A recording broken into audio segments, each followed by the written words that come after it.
Buenos días a todos. Es un verdadero placer y un verdadero privilegio estar aquí con todos ustedes esta mañana para hablarles de la terapia cognitiva basada en mindfulness, la MBCT. En los próximos 50 minutos mi intención es hacer una especie de lienzo dando las pinceladas a lo que es el MBCT, cuáles son las oportunidades, los retos, y también quisiera decir cosas sobre las cosas que voy a abarcar, los aspectos que quiero abarcar. Son como esta pintura de aquí, este cuadro. Si miráramos un punto en concreto, podríamos ir mucho más a profundo, podríamos profundizar mucho más en cualquier lugar. Y la manera de abordarlo es que hago referencias cuando considero que son escritos o artículos absolutamente esenciales, y pondré a disposición suya las diapositivas en la página web para que puedan consultarlo. Lo que quisiera ayer es dar un poquito de antecedentes. Sé que todos ustedes entenderán, pero bueno, ¿qué es mindfulness? ¿Qué es la terapia cognitiva basada en mindfulness? Quiero que conozcan las evidencias en cuanto a su eficacia, los mecanismos, la implantación. También quiero ver los verdaderos retos que nos enfrentamos, retos que tendremos que plantear y trabajar con ellos en los próximos 20, 30, 40 años. Y luego quiero hablar del largo plazo, la visión a largo plazo, cómo podemos sostener esta visión en el futuro. Esta es la hoja de ruta. Este es Michael Daica.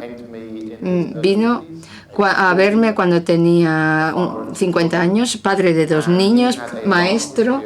Tenía una larga historia de depresión, comenzó cuando era adolescente y más o menos ahora empezó a abordar el mindfulness de una manera bastante escéptica, pero bueno, le planteé que si podría abordar la depresión a largo plazo. Luego volveremos a él, a Michael. Bien, un poco los antecedentes. Depresión, conocemos todos estos datos, pero quiero señalar de dónde procede la MBCT. Se trata de una discapacidad con prevalencia, con morbilidad asociada con mortalidad, y también es con un curso recurrente crónico. Cualquier cosa que digamos, que pensemos, solo una pequeña minoría de personas que pueden beneficiarse de estas intervenciones basadas en la evidencia. Y la forma de tratamiento más común que reciben es nada o medicación con antidepresivos. Y creo que ahora el énfasis está cambiando en todo el mundo para decir que los tratamientos psicológicos de manera individual no podrán abordar los problemas que presentamos. Necesitamos una prevención en salud pública ascendente, aguas arriba, con este tipo de intervenciones. Y aquí es de donde procede, esto es de donde procede mindfulness y la terapia cognitiva basada en mindfulness. Hay, en mi opinión, se está embarrando mucho el concepto de mindfulness, porque no se entiende exactamente bien qué significa. Por eso quiero explicarles muy brevemente lo que en mi opinión es mindfulness. Creo que simplemente tiene 3 rasgos definitorios. No es tan sencillo, no es cierto. El primero es el foco de la atención, la conciencia. Centramos la atención y cultivamos la conciencia.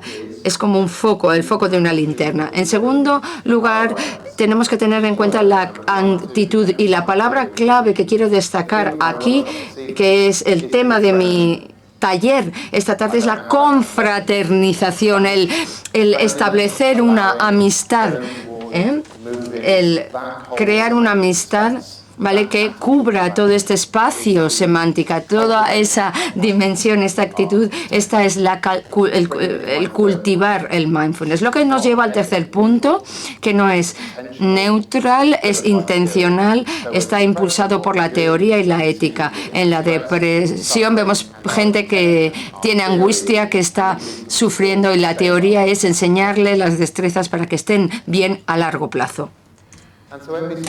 La MBCT básicamente es un vehículo para enseñar mindfulness a gente con riesgo de padecer depresión que queremos que aprendan estas habilidades para mantenerse bien a largo plazo. Tenemos a Mark Williams, a John Tisdale, Zindel Siegel, son los que establecieron las bases de mindfulness. Esto es un ejemplo de una diapositiva que ya merece una charla magistral de por sí, pero bueno. Son el ABC del mindfulness, Tisdale y Shackleton, y también en Contemporary Buddhism articulan lo que tenemos que incluir en un programa de mindfulness. Hablan de atención, de conciencia, las A's en inglés, hablan de el modo de ser. La gente habla de estar, también esa confraternización, el centrarnos en los seres humanos, en la calidad de los seres humanos. Y como digo antes, esto implica cambios fundamentales, cambios de perspectiva que se atraviesan en ese proceso. ¿Pero qué queremos decir con esto? Aquí estamos otra vez con mi amigo.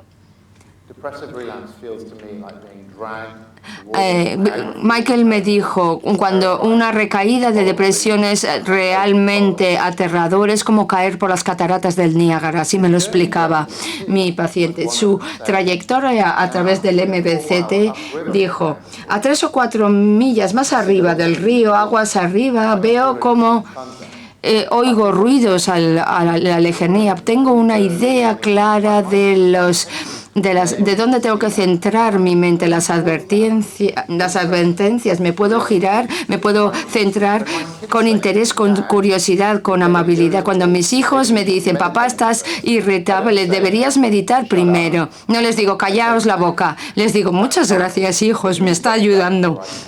Que os hayáis dado cuenta de eso antes de que yo me diera cuenta. Y ahora me he dado cuenta que tengo cierto control sobre ello. Entonces, ha pasado de caer por las cataratas del Niágara a unos kilómetros más arriba para ver cómo fluye ese agua y estar preparado para la recaída en su depresión. ¿Vale? Esto es los antecedentes. Ahora vamos a presentar la hoja de ruta. Estoy seguro de que muchos de ustedes conocían todo esto, pero estos antecedentes son los cimientos sobre los que construimos la MBCT. ¿Funciona? ¿Funciona la terapia cognitiva basada en mindfulness? ¿Cómo funciona? Y aunque funcione y sepamos cómo funciona, ¿cómo podemos acceder a ellas en diferentes lugares del mundo, en Europa, en el Reino Unido, en Latinoamérica, en España? ¿Cómo podemos hacerla accesible? Bien, este es un trabajo que hemos publicado recientemente, hace 3-4 semanas. Es un meta-análisis, como ven. Es un metaanálisis de datos de pacientes individuales. Como quiero decir, obtuvimos los datos de todas las personas que habían ido con MBCT, los analizamos a nivel individual. Eso implicó 9 ensayos y 1.300 pacientes con historia de depresión que habían hecho MBCT. Y estudiamos este grupo de datos y pudimos responder a cuestiones fundamentales sobre la MBCT. Aquí está, se publicó en JAMA Psychiatry, está disponible de manera gratuita online, pueden leerlo. Y esto es lo que descubrimos. Vale, es una diapositiva llena de texto, pero en realidad es bastante sencilla y es interesante y atractiva. Estos son todos los estudios, 9 en total, 9 ensayos. Y estos son los resultados de cada uno de los estudios individuales. MBCT hace las cosas mejor funciona mejor que el control. Y estos son los intervalos de confianza, estos son los datos de todos los estudios. Si MBCT fue ineficaz, lo vemos en esta línea con las líneas que cruzan, o si hay otras intervenciones que son más eficaces, lo vemos aquí. Es todo muy claro. Las evidencias son palmarias. MBCT es más eficaz que otros tratamientos que incluyen el tratamiento as usual, el de siempre, el convencional. Hay otros estudios más interesantes. Algunas de las críticas que se hacen a MBCT, la gente dice, ¿qué pasa con los controles activos? Esas son las críticas. Si comparamos MBCT con los controles activos, ¿qué aspecto tiene? Pues esto es el resultado. Todos estos son controles activos, educación psicológica, antidepresivos en el resto de casos, y lo que vemos es lo mismo, más o menos, mismo resultado. Recordemos lo que he dicho antes de la mayoría de gente con depresión, como tratamiento reciben antidepresivos. La pregunta clave sería ¿cómo se compara esto con antidepresiones? ¿Siguen con medicación 1 o 2 años o si llegan a MBCT dejan los antidepresivos? La pregunta fundamental literalmente para millones de personas en todo el mundo que padecen depresión. Esta es la respuesta. Lo que nos dice esto es que MBCT, la terapia cognitiva, es al menos igual de buena que el tratamiento con antidepresivos, y lo cual es una historia muy importante. Da a esos millones de personas que sufren de recaídas de depresión recurrente, da una alternativa de tratamiento y no necesitan seguir con medicación, con antidepresivos si así lo desean. Hicimos varios análisis y lo primero que descubrimos es que funciona igual de bien para hombres y mujeres, gente más joven, más mayores, gente con mayor o menor formación académica. No pudimos estudiar la diversidad étnica, la variabilidad. Esta es una debilidad del estudio, pero lo que sí averiguamos y que es este gráfico de aquí, que en mi opinión es significativo.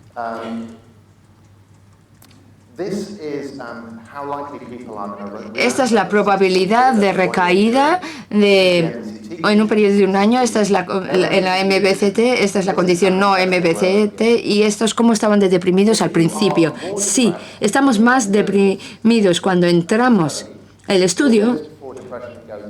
El riesgo de depresión asciende, no importa que estemos en medicación, con tratamiento as usual. Con MBCT parece hacer mejorar cuando las personas empiezan más deprimidas. Recuerden los estudios anteriores que cogían 3 o más episodios. Nuestro estudio hablaba de los comienzos. Lo que podemos concluir es que MBCT es mejor, es superior al tratamiento usual, es ampliamente comparable con otros tratamientos activos y puede ser especialmente útil con personas que tienen mayor riesgo, que son más vulnerables a la recidiva, a la recaída. Son los más idóneos para trabajar con ellos a través de la MBCT.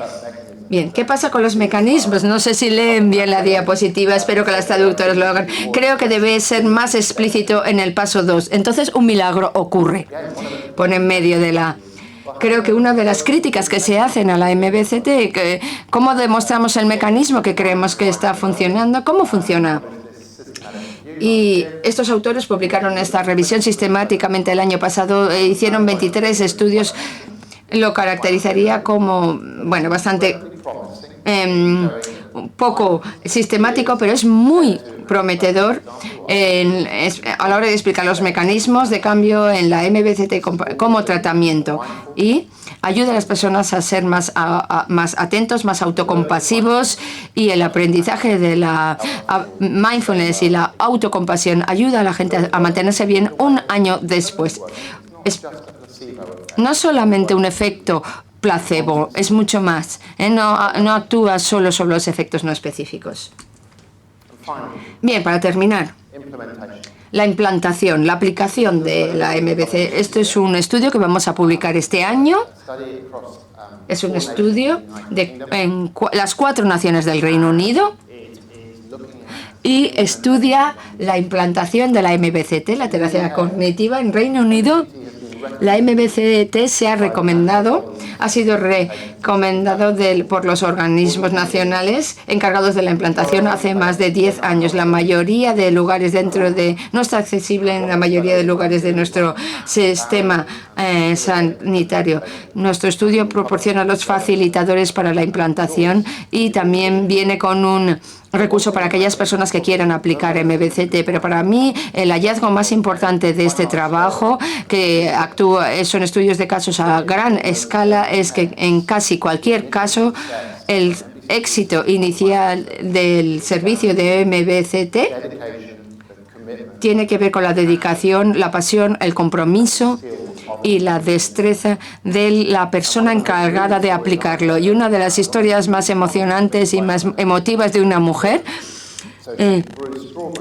ella cultivaba fresas en su jardín y las utilizó para pagar sus CDs y la yoga. y lo hacía entre las 4 y las 6 de la mañana porque no tenía tiempo para hacerlo. Y a lo largo del tiempo el servicio, digamos, fue mejorando gracias a sus aportaciones. Creo que la cuestión de la implantación es muy interesante, cómo aplicarlo en toda la nación. Bien, he hablado de los mecanismos, de la eficacia y de la implantación, ¿de acuerdo? Ahora pasamos a ver los retos. No leo los medios de comunicación en España, en español, pero sí en inglés en todo el mundo. La gente me habla de diferentes temas que interesan a la gente y desde luego existen muchos desafíos en el ámbito del mindfulness a día de hoy. Y como cualquier cosa que es nueva, que es novedora, que es prometedora, que es brillante, esto procede del mundo tecnológico. Hablan de las fases de desarrollo. La gente se emociona mucho al principio cuando llega algo, se emociona quizás en exceso cuando llega algo nuevo. Y entonces cuando hay un retroceso, cuando van hacia atrás y luego hay altibajos, las cosas que son sustanciales en el ámbito avanzan potencialmente. Y en el mundo tecnológico podemos pensar en cosas por ejemplo, poner nuestros archivos y nuestras fotos en la nube. La gente que pensaba que era algo revolucionario ahora se hace y ha sido muy útil. Pero, bueno, yo quiero decir que mindfulness y las intervenciones basadas en mindfulness están atravesando una fase similar, pero más que eso somos verdaderos agentes en ese proceso. Aquí vemos las críticas más importantes que he oído. Mindfulness es inseguro. Es una intervención muy poderosa, muy útil, ayuda a la gente que tiene ataques de pánico y que está provocando ataques de pánico, psicosis, etcétera. También son críticas que se dan a la medicación, ¿vale? La gente aplica el mismo marco y lo aplica a la meditación, igual que con las medicinas. Segunda crítica, mindfulness es demasiado budista. El mundo secular dice que es muy budista. El mundo budista dice, no es suficientemente budista. Y hay otra gente que dice, es secular, pero en realidad nos están metiendo el budismo por la puerta de atrás. Es la segunda crítica más común que oigo. La tercera crítica que he oído es que hay dudas sobre la ciencia. Dicen que es una panacea, pero creo que es exagerado. Y creo que intenta llegar a demasiados lugares. Lo que yo sugiero es que este espantapájaros tiene elementos de verdad que tenemos que ir desentrañando. Bien, lo que sugiero es que en realidad veamos la iniciativa y asumamos la responsabilidad y hagamos avanzar el ámbito de formas constructivas. Hace un año empecé este blog en mi centro de mindfulness en la Universidad de Oxford. Quiero recomendárselo porque tiene cosas interesantes. Algunas tienen mucha popularidad ya. Y este fue el primer blog que escribimos. No sé lo que les parecerá a ustedes, pero hablaba de aplicar la visión a largo plazo. ¿Es segura mindfulness? Hemos hablado mucho. Esto se ha enviado. En mindfulness utilizamos el símbolo de la casa de huéspedes. Cuando tenemos dificultad, la crítica que es insegura, necesitamos abrir las puertas y dar la bienvenida a lo que viene. Y eso es lo que hacemos mi colega y yo en este blog. Brevemente quiero decir cuáles son los tres puntos que cubrimos en el blog. Decimos que mindfulness es como el ejercicio físico en los años 70 del siglo pasado. En los 70 la gente se ponía los pantalones de jogging, los shorts, ¿vale? Y se ponía a correr media hora. Algunos de ellos tuvieron incluso ataques al corazón.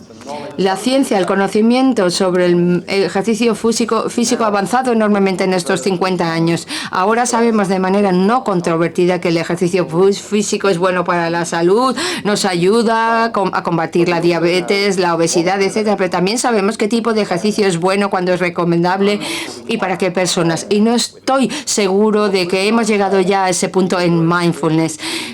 tenemos que tener en cuenta tres cuestiones. Una, la intensidad de la práctica que queremos enseñar. Si va a ser de intensidad baja, quizás deberíamos llevar el mindfulness a nuestra forma de comer hoy, empezar así.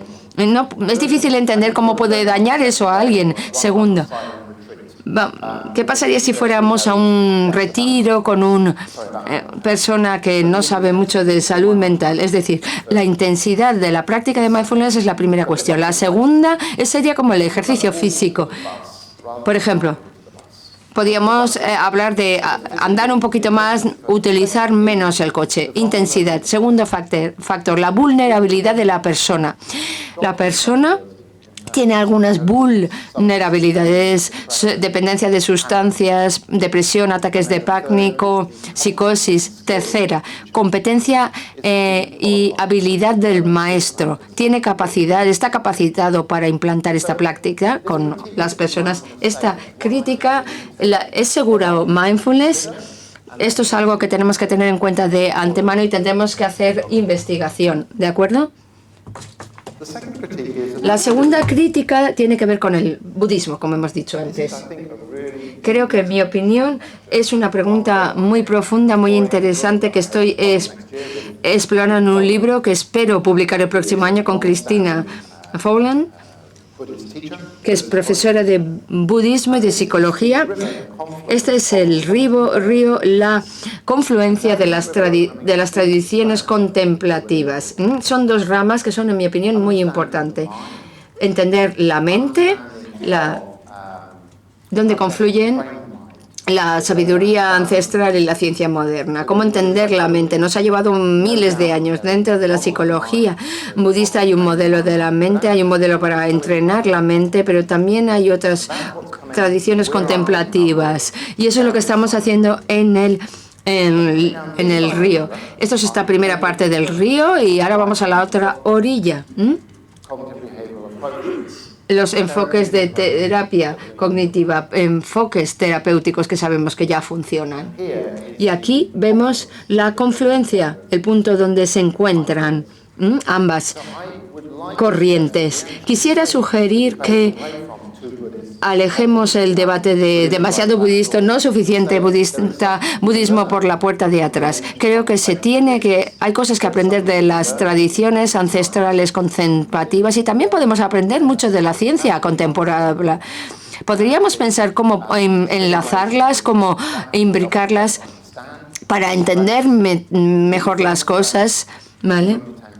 Para entender mejor el potencial humano de florecimiento. Es el espantapájaros y, bueno, cambiar el foco del debate de alguna manera.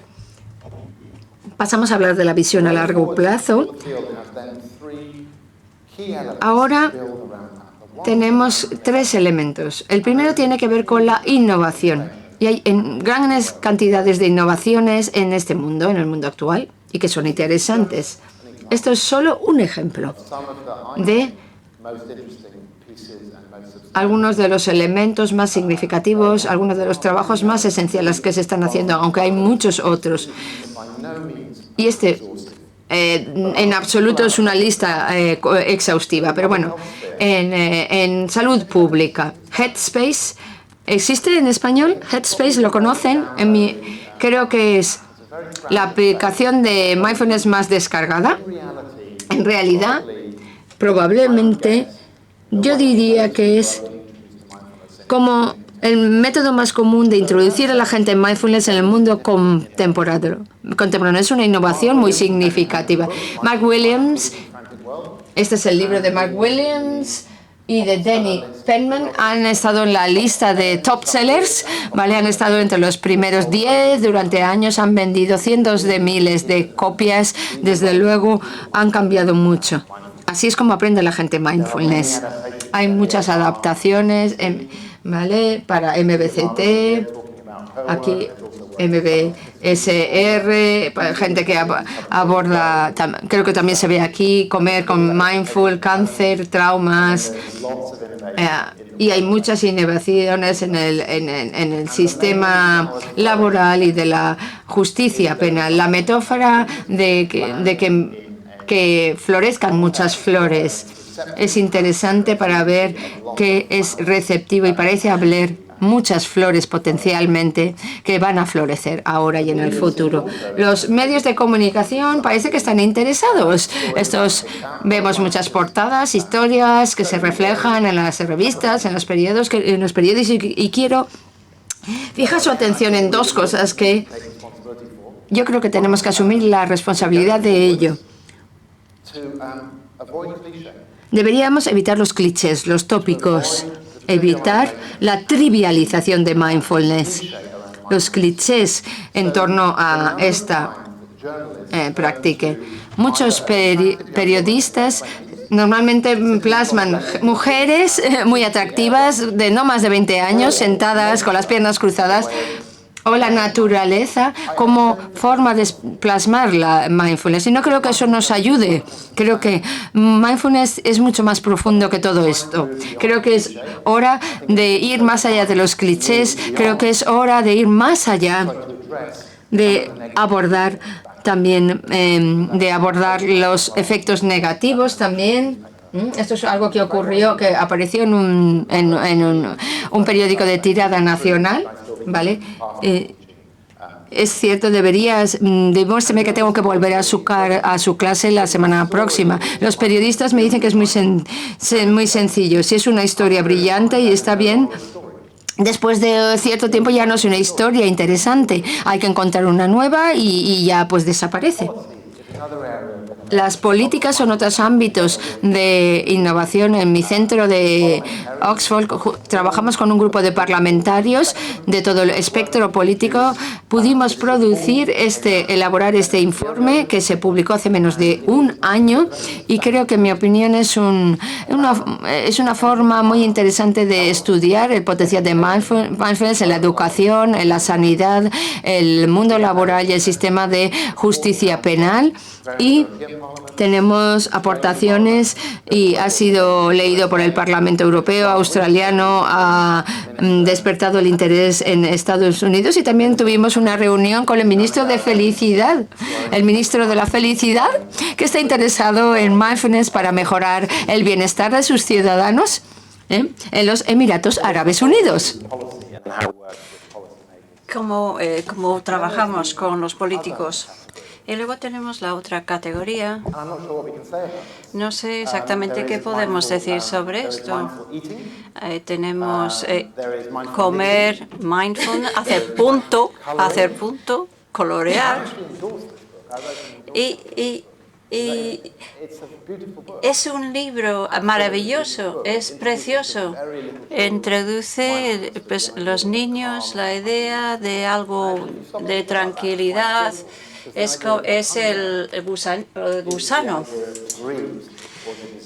el deseo que puede impulsar el estrés. Hay muchas cosas que están ocurriendo y quién sabe qué flores van a florecer y cuáles van a ser hierbas malas. Mi punto de vista personal y mi propio compromiso y el centro nuestro es que la visión a largo plazo estará bien apoyado si hacemos buena ciencia de buena calidad, hacer las buenas preguntas con los mejores métodos y luego apoyar esa ciencia con responsabilidad. Voy a hablar de un par de artículos. El primero es de Richard Davidson, que fue un editorial en respuesta el año pasado y básicamente dijo que todo esto es muy interesante, muy prometedora, pero hace más preguntas que las que responde. Y lo que hace es establece un programa de investigación. Voy a daros un par de ejemplos. ¿Qué funciona para quién y cómo? Si es más efectivo con historia de abuso o que han empezado con el trastorno pronto, Lo que vamos a hacer es hacer intervenciones para esos especiales, para esos grupos de personas, para que sea efectivo. ¿Se aprende a mindfulness a través de la práctica o a través de otros mecanismos? Psicoeducación, que es los resultados es lo mismo que MBCT. No hay que olvidarlo. Él lo vemos, hay que investigarlo, hacer unos programas de investigación y buscar las respuestas. Y encontrar medidas también. Esto es un artículo muy importante que será un hito en el campo. Salió el año pasado de Sonja Demijan y Zindel Siegel. Y los cuadros más oscuros quiere decir la investigación que se ha llevado a cabo. Hubo un tipo de investigación, la gente preguntaba, ¿no sería interesante hacer un pequeño estudio para ver si lo podría emplear con este grupo en este contexto? Y luego escriben sobre la implantación. Y vale, ese estudio se publica y no hay seguimiento. Para que avance, hay que llevarlo a una mayor escala con un ensayo aleatorizado, volver a introducirlo en los mecanismos. Y lo que hacen estos chicos es muestra cómo la investigación tiene que afrontar todo el trabajo que hay que realizar. Para mí es un ámbito muy prometedor, pero tiene que sacar investigación, estudios anteriores, para que no nos critiquen de coger pequeños estudios. Ahora voy a pasar a cómo lo estamos haciendo en Oxford y hablar de un estudio que estamos haciendo que se llama Proyecto Myriad. El proyecto o el estudio Myriad es un programa de 7 años y pregunta si los mecanismos de implementación basada en el colegio, la efectividad de mindfulness en escuelas secundarias. Podemos utilizar mindfulness con chicos de secundaria y hablaré un poco más sobre esto más tarde. Esta es la hipótesis clave. La formación en mindfulness en adolescente tiene el potencial de cambiar, de mover la población o alejar la población de los problemas psicológicos al abordar procesos claves de regulación mental que operan a través del espectro desde riesgo a resistencia. Los problemas mentales empiezan ya a final de la adolescencia. Podemos intervenir antes de que ocurra. No con los niños que están a riesgo, y para ver si podemos alejar la población de riesgo hacia la resistencia. Eso sería una manera plausible de hacerlo, porque el control ejecutivo cuando hay un reto es esencial en todos los ámbitos. Mindfulness es una panacea, eso ya lo he dicho. Lo que estoy diciendo es la capacidad de regular la atención, sobre todo en situaciones donde hay un reto, presión, estrés académico, que empezamos a pensar, pues a lo mejor no trabajo bien, los chicos no caigo bien a los chicos, pero cuando se emplea mindfulness es al servicio de resiliencia. ¿Qué pasa con el niño que tiene un don en música o en deporte? Soy Johnny Wilkinson, el jugador de rugby. ¿Lo conocen? Es como Messi, por ejemplo, en fútbol. Esta persona, el estadio tiene para 80.000 personas, 18.000 personas, no sé exactamente qué, pero cuando toman el penalti, si Messi dice, ¿cuántas personas están aquí? Mi abuela me está mirando, mi hijo está mirando. Que yo me acuerdo cuando, si me caigo cuando estoy tirando el penalti, ¿qué pasa? Pues hay que tener atención. Esto muestra el mismo tipo de regulación mental que se puede utilizar. O sea que lo que estamos haciendo, estos son 6 universidades que están involucradas en el proyecto, Oxford, los que estamos involucrados. Y lo que estamos haciendo son 4 temas. 4 temas y preguntamos si los currículums pueden ayudar a los niños a volverse más resistentes. Hay 4 temas de trabajo. Este es el primer tema. Esto es lo que está ocurriendo para los niños. Involucra también 2 ensayos aleatorizados. No voy a entrar en ellos en detalle, pero puedo decir que este ensayo de 180 personas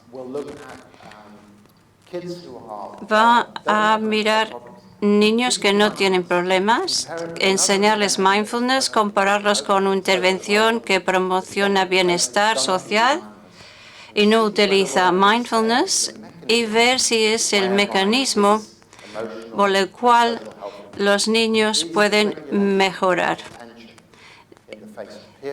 Si regulan tensión, cuando hay presión, adversidad, si es un mecanismo que puede ayudar a mejorar el bienestar social. En primer lugar, 180 personas que están bien. Así que la comparación entra en el plan de estudios del colegio y el primero era de 480, el segundo es de 180 con alto riesgo. Estamos utilizando un enfoque basado en evidencia. Estamos controlando a estos niños a través del mecanismo. Este es el primer tema de trabajo. El segundo tema de trabajo se trata de la escalabilidad de implantación. Si tenemos un programa maravilloso que nunca se puede escalar, yo creo que no estamos utilizando bien nuestro tiempo. Así que desde el principio nuestro programa se diseñó para encajarse en el plan de estudios regular del colegio y crucialmente lo tenía que impartir profesores normales del colegio. La cuestión es cuánta formación necesitan esos profesores. Y estamos haciendo otro ensayo y tendremos datos para Navidad. Si 4 grupos de formación con una dosis pequeña o una alta dosis puede afectar cómo enfrentan los profesores a su clase cada día. Si el niño está delante de 30 niños enseñando mindfulness con el investigador ahí, eso es para ver el resultado. Y las condiciones van desde... Aquí hay una copia del libro de Mark y Danny y léelo. Eso es una formación de un día. Cógete el libro y léetelo. La condición más intensiva es estar con un profesor de mindfulness y lo practicas mindfulness durante un programa de 8 semanas y también te dan el libro. Y luego hay una formación de 4 días que puedes practicar lo que has aprendido en el aula. Esos son los 4 temas. Y queremos ver lo intensivo que tiene que ser la formación. Una de las hipótesis que nosotros tenemos es hay profesores mindful, competentes, que lo pueden hacer bien leyendo el libro con formación de un día, pero estamos mirando también los moderadores con respecto a los resultados. Y esto es la bestia. Esto es la bestia. Eso es un estudio de control aleatorizado, 76 colegios. 25.000 niños en un principio que se van a evaluar por depresión, bienestar, y durante un periodo de 2 años vamos a formar los niños para enseñar mindfulness en la aula. La mitad de los chicos estarán aleatorizados y para mindfulness y otros para hacer lo que están haciendo normalmente para apoyar el bienestar social y mental de los niños. La hipótesis es que la formación en mindfulness resultará en que los niños tengan menos estrés, tendrán mayor bienestar y tendrán menos problemas mentales. El bienestar también de los profesores, el clima del colegio también mejorará. Y esto es un estudio que tendremos los resultados en 6 años. Pero el último tema es algo que nos han pedido que hagamos los que nos financian. Pero si el argumento es que un colegio que enseña mindfulness bien hace que los niños sean más resistentes por todo el espectro, eso tenía que cambiar la trayectoria cuando lleguen cuando tengan 20, 30 años. Y podemos hacer un cohorte y hacer un seguimiento de estos chicos hasta que lleguen a 20, 30 años para ver si ha tenido eficacia a largo plazo. Así que lo que yo digo es que la ciencia va a ser muy importante para la integridad del ámbito conforme vayamos avanzando, cuidando el jardín, haciendo buena ciencia, nos apoyará en el futuro. Otra cosa que he trabajado con compañeros es el tema de integridad y apoyo a la integridad en el ámbito basado en mindfulness. Este era un artículo de hace unos años de Crane y habla de 3 elementos claves. Y yo creo que todavía son válidos, son fundamentales. Lo primero es cómo enseñamos, cómo formamos profesores en mindfulness. La segunda es cómo evaluamos las competencias. Y el tercero son las normas de buena práctica. El itinerario que empleamos en Oxford implica 3 fases. Fundación, que es implantar su propia práctica de mindfulness, tener antecedentes, pasar por un programa de mindfulness. Fase 2, paso 2, es convertirse en un profesor competente. Se hace en pequeños grupos, aprendiendo habilidades a través de la práctica, enseñando a trabajar en un ambiente seguro y bajo supervisión como aprendiz, cómo volverse en la formación. El tercer paso, es convertirse en un profesor proficiente avanzado y el cuarto paso es convertirse en un formador de MBCT y establecer grupos de formación. Esto es algo que estamos trabajando con Siegel en los Estados Unidos, que tiene un itinerario de formación en MBCT. El segundo ámbito se trata de las competencias. Aquí, de nuevo, hay un trabajo sobre la evaluación de competencias en el profesor de mindfulness.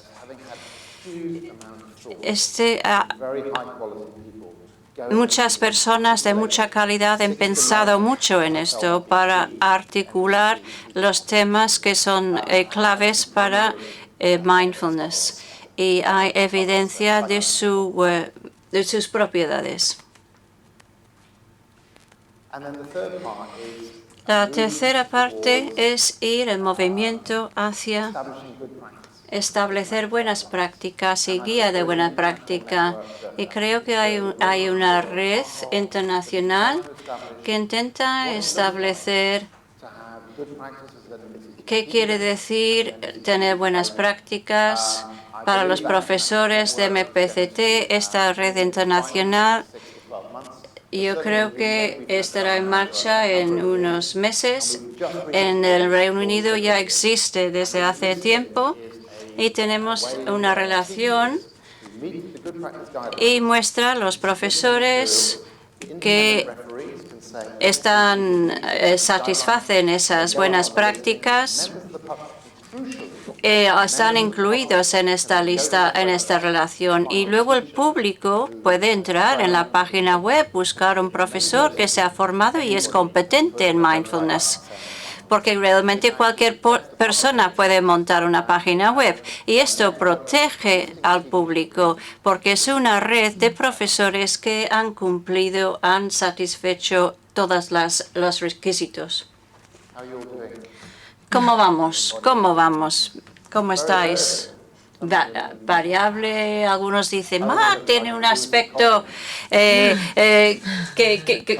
muy emocionados, otros parece que les hace falta un café. Integridad con MBCT es algo que va desde dentro hacia afuera. ¿Que me he pasado demasiado deprisa? Si piensas de eso de innovación, es una tendencia de cómo me voy a aprender mindfulness, pero la experiencia de formar a los profesores, si pasamos tiempo con ellos en el programa, ¿y cuánto tiempo crees que te costará prepararte para sentarte delante de las personas y enseñarles mindfulness? Pero si les enseñas en integridad, se dan cuenta de todas estas cosas. Sí, esto me lleva a esta otra diapositiva que ha aparecido antes. La respuesta es esta, que no me ha dado tiempo de traducirlo, lo siento. Todo el trabajo duro tiene lugar en la práctica, no en nuestras mentes, transformando la mente, pero aprendiendo a ser más responsable en nuestros mundos. No viene de un parche que podemos colocar, viene de un entendimiento de mindfulness. Resumiendo, el trabajo en el MBCT ya cubre todo el ciclo de vida. Muchas flores florecen. Al hacer lo que quiero hacer en la segunda parte, es decir, que hemos llegado a un momento donde hay muchas flores, pero nosotros como comunidad de profesores de mindfulness, investigadores, formadores, podemos ser los jardineros que cuidan este jardín. Si hay malas hierbas, a lo mejor no hay que regarlos, pero cuando hay flores, maravillosos desarrollos, hay que nutrir y regar. Y como mi amigo Drew Brewer dice, nuestro barco será fuerte si nuestras piernas del mar son la integridad, la formación de profesor y la ciencia que nos sustenta. Aquí una declaración de intereses. Esos son mis intereses, que los honorarios van a las organizaciones no de lucro y mis colaboradores principales los vemos aquí en la diapositiva, aunque hay otros. Mucho del trabajo, lo que he hablado hoy, se puede ver en la página web. Y antes de terminar, quiero ver a este hombre, este profesor de educación física. Está en los blogs, en la página web. Él vino a la clase de MBCT y era muy escéptico, pero encontró que le ayudaba a impedir la depresión. Pero después del curso desarrolló cáncer de huesos, que lo había entendido mal, perdone, cáncer óseo. Y el pronóstico no era muy bueno. Y me escribía desde el hospital y tuvo un trasplante de médula y otros tratamientos muy dolorosos y a largo plazo sobre cómo empleaba la práctica de mindfulness que había aprendido y utilizando en relación con el dolor que él tenía. Y el último email que recibí en el tema de compasión, que hablaré esta tarde, era como su espacio mental era una preocupación para su familia y sus cuidadores. Había algo sobre su práctica, sobre su dolor, su sufrimiento, y él ya se preocupaba de su familia, sus cuidadores, que sabían que se iban a morir. Le preocupaba más eso que su propio sufrimiento. Es un ejemplo extraordinario del poder del trabajo que tenemos en relación con un dominio, un amplio gama de sufrimiento, dolor, compasión en la sociedad que nos rodea. Muchas gracias por su atención. Hola, muchas gracias por la ponencia, que ha sido muy interesante. Yo solo quería preguntar si desde el Instituto de Mindfulness de Oxford, igual que le dan mucha importancia a la accesibilidad a través del profesorado y las escuelas, si también están haciendo algún tipo de intervención o estudio en los centros de salud de atención primaria, con los médicos de familia o alguna cosa así parecida. Se está haciendo mucho trabajo en diversos lugares sobre cómo trabajar con los profesionales sanitarios y los médicos de familia en concreto. Sí que conozco diversas escuelas de medicina, facultades en donde mindfulness forma parte de la formación, y también sé de trabajo, aunque no soy experto, pero el programa de 8 semanas se ha adaptado para médicos y sanitarios. En atención primaria, hablando de a nivel personal, siempre hemos hecho espacio para los profesores, los médicos de atención primaria, porque ellos están en la vanguardia del sistema de salud y lo han utilizado para enseñar mindfulness a sus pacientes, pero también como parte de su propio bienestar como médicos, y lo utilizan en su tratamiento normal, en las interacciones normales con los padres, para que puedan estar más presentes. Les puedo dar el nombre de una persona que está haciendo mucho trabajo en este sentido, sobre el terreno.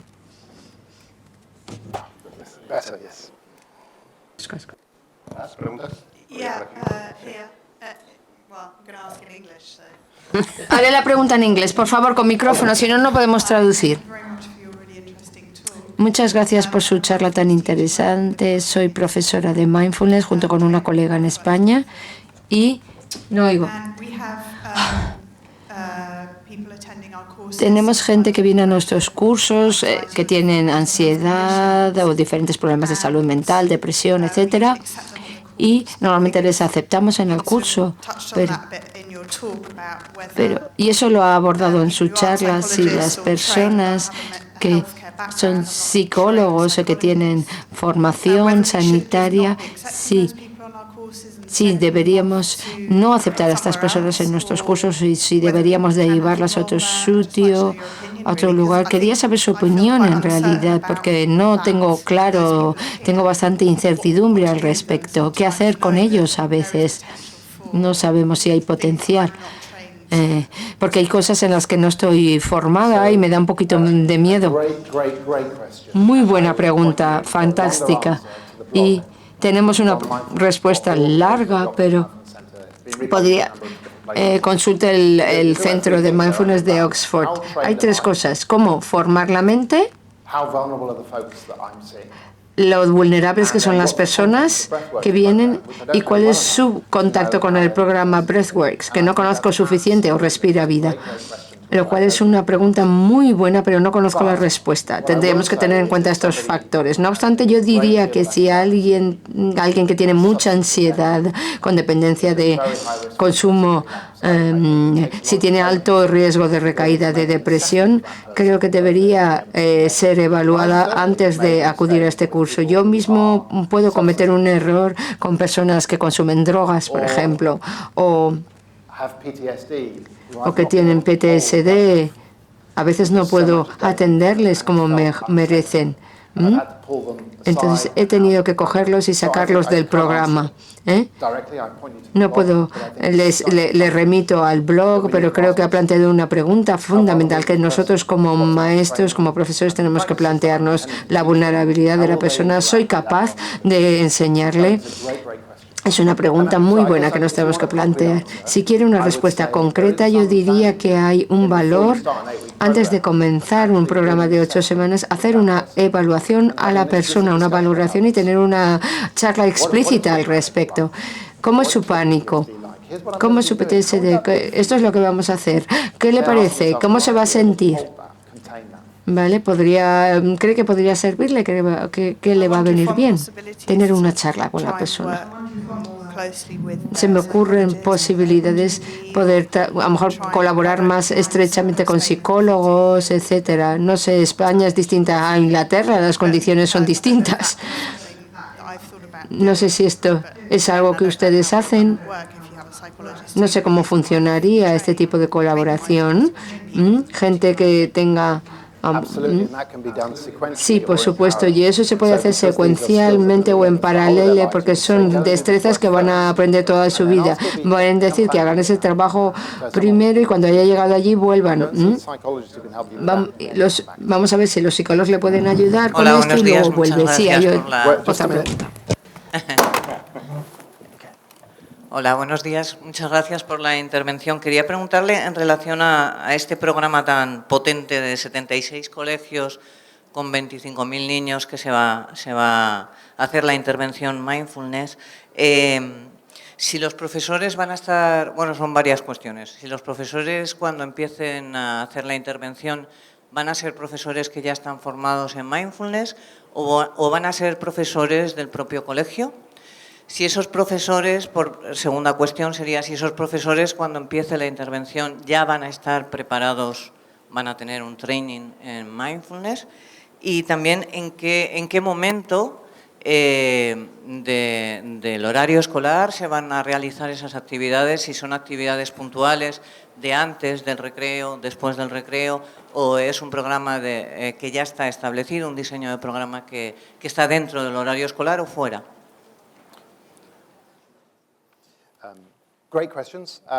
Buena pregunta o preguntas, gracias. Para hacerlo escalables son profesores generales. Tenemos el director. Cree que una parte de los profesores pueden salir, van a un programa de 8 semanas para formarse en su propio tiempo, probablemente por las tardes, noches, cuando salen. Cuando ya tienen la práctica, van a una formación de 4 días para aprender a enseñar esta práctica de mindfulness en sus clases. En la primera clase hacemos coaching, se hace coaching. Por ejemplo, es decir, le dicen, intenté enseñar mindfulness, pero mis niños se dormían, ¿qué hago? ¿Vale? Entonces hay un coach que les enseña. Y su última pregunta es si se hace en horario escolar o no, si encaja en el currículum. Pues donde decidan que encaja mejor. Toda escuela es diferente. En Reino Unido las escuelas tienen mucha autonomía. Pueden hacer más o menos lo que quieren, pueden encontrar una forma de encajarlo en el currículum, en el plan de estudios. Forma parte del currículum, no está fuera. Un argumento muy sencillo es que las escuelas que tienen que cuidar el bienestar emocional de los niños, no es un tiene que ser obligatorio, ¿vale? Porque las escuelas tienen la obligación de velar por el bienestar de los chavales. Solo una cuestión más. Tiene que ver sobre la misma pregunta. El programa en la escuela es el punto B que utilizan en escuelas de secundarias. Sí, es el Mindfulness School.be program. Sí, es de un programa de 10 semanas. Una última pregunta. Gracias por la charla. Tengo una pregunta sobre el programa .b, porque por ahora parece que ya se está implantando fuera del Reino Unido y parece ser que hay una enorme demanda en escuelas de todo el mundo, también en España, para tener acceso a este programa. ¿Qué podríamos hacer al respecto? Me mantengo en contacto con el proyecto Mindfulness Schools. No sé lo que pasa en los países hispanohablantes, pero sí que hay mucha demanda en otros lugares. Creo que quiero hacer una nota de precaución sobre mis flores y la jardinería. No sabemos nada todavía qué va a pasar. Esto tiene que ver con el ciclo de innovación. Hay que ser humildes sobre si esto es un programa interesante, desarrollado por profesores muy interesantes, pero en realidad no sabemos si es eficaz, así que una nota de precaución. Es cierto, pero aún así hay demanda. En muchas escuelas de inglés que han oído hablar del programa y que quieren implantarlo.